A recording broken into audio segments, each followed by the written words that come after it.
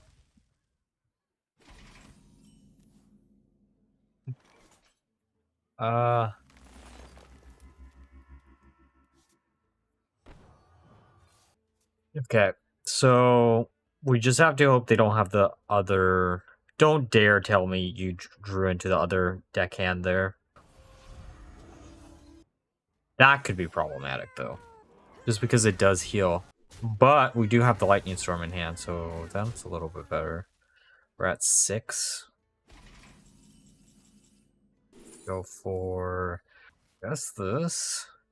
Get anything good here? Well, Conductivity is interesting for later. But Flash is also interesting. Okay. We're still in it. As long as they don't top deck deckhand, we win the game next turn, I think. Maybe. No, we're literally 1 off. Oh. That actually works really well. Perfect, actually. Okay, so Mari next turn, and then we draw 3. I'm kind of shocked we're still in this. In it to win it. Basically, we just need to find 1 damage, right? That's what we need to do. As long as we find 1 damage, we win.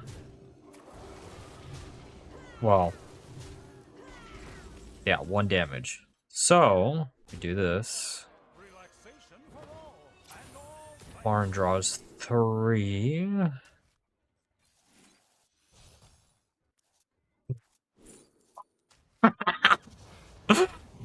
Well, you know, unlimited damage. That's just the name of the game. So glad this isn't a game against Druid when we get an extra mana crystal, because we can actually use it in the stack. I was like, maybe we don't, but eh.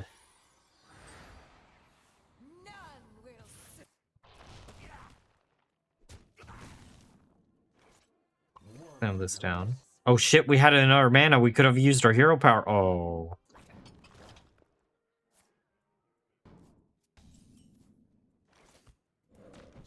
Maybe they won't double trade, right? Oh, they won't double trade. That... Wait, what the hell are they using? No, don't tell me this is a well...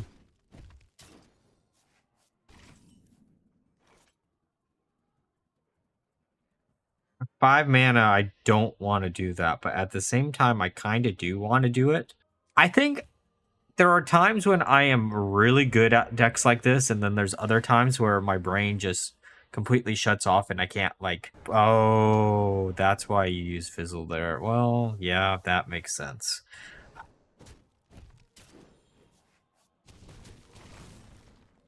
Okay, we'll use this. We'll actually draw 2 from this.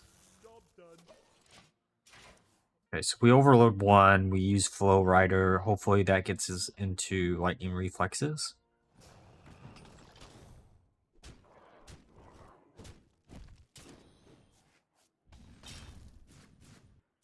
Of course. Of course, that's the... Of course. Okay, Lightning Reflexes, I can work with that. I can definitely work with that.